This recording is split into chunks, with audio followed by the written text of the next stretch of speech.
I'm here at USCIS Miami, where I just convinced an officer to change his mind about my client's citizenship case, revoke his decision to deny the N648, and approve his citizenship.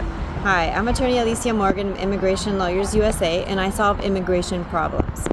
My client had previously filed an N648, which is a form that allows you to skip the interview in English and also the civics exam because you have a medical condition that prevents you from learning the English language and the civics test.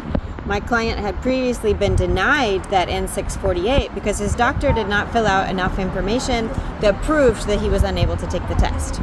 He was sent a request for evidence where they asked for more additional information and evidence about his medical condition. And in this situation, my client had a stroke. He suffered a stroke, 3 strokes actually, but the strokes were 10 years ago.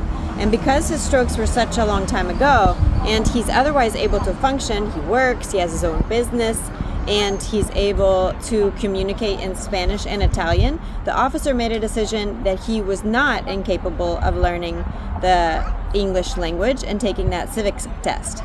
When I met with the client, I convinced him he needed to go see an immigration psychologist because the doctor that he had did not find a lot of medical, physical problems wrong with him. Even when he spoke to a neurologist, they mentioned that he's really doing pretty well for someone who had suffered 3 strokes.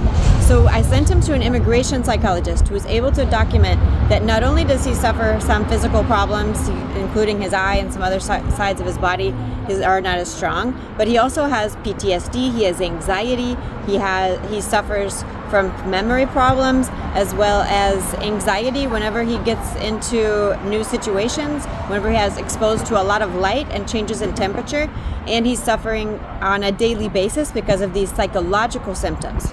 After we got the psychological letter, I came to the appointment with the client. This is his second interview, and the officer told me as soon as we got there, just to let you know, this exam is going to be in English and the interpreter can't come in. I kindly asked him, can we take this discussion into the room, because he tried to make that discussion right there as the decision was done, and I had not had a chance to talk to him yet about that. So he allowed us to go into the room.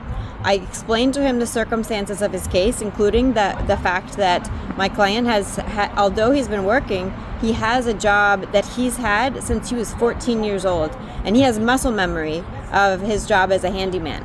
So just because he's working doesn't mean that he's not disabled. I was able to highlight some information that was in that psychological report and convince the officer to go talk to his supervisor. And after he spoke to his supervisor, he came back and said, congratulations, we're going to do this interview without an exam, without the civics test, or without doing anything in English.